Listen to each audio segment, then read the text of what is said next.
GoodCorporation started 20 years ago, and in that time we've seen a really remarkable change in the prosecution landscape.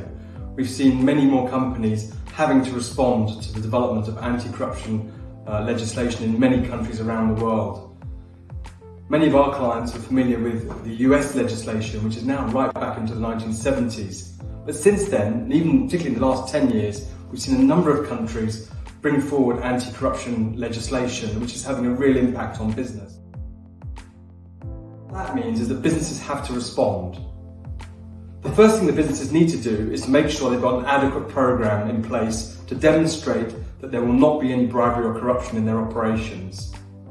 This idea of having an adequate program is actually almost copy-pasted across all these different laws from different countries. So what companies have to do is quite similar, regardless of where they're starting from.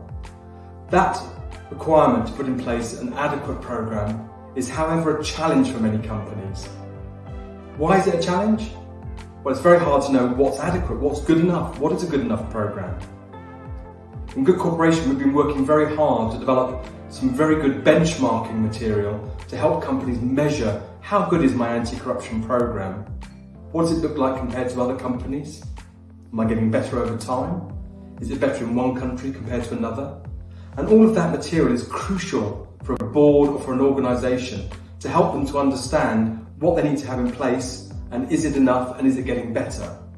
And funnily enough, exactly that same data and information is crucial for the authorities. So thinking then, how should businesses respond to this need? It's clear that everybody's position should start from measuring where you are in terms of adequate procedures. GoodCorporation has developed the anti-corruption framework to help companies do exactly that. We're setting out 73 points. It's very clear, structured against the headings of the UK Ministry of Justice's guidance, and it helps an organisation to work out and measure exactly what the current procedures look like. And we can do that at a high level, and you can do it quickly, but it's clearly the first step in understanding where you are is to measure what you've got. The next step is to then make improvement.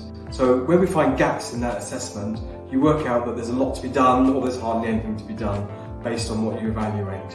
And that might mean you need to put in place, let's say, a new risk assessment process, some new due diligence systems, update and refresh some policies, maybe update and change training and communications around ABC, and maybe even update and improve the whistleblowing systems so that people can speak up and report any anti-corruption concern. All of these aspects can be developed as part of improving the adequate procedures, and when they're done, you can come back at the beginning of the cycle and measure again to work out whether now the programme looks like it's effective. For more information about GoodCorporation's anti-corruption services, visit www.goodcorporation.com and click on our services page to see all the information you need.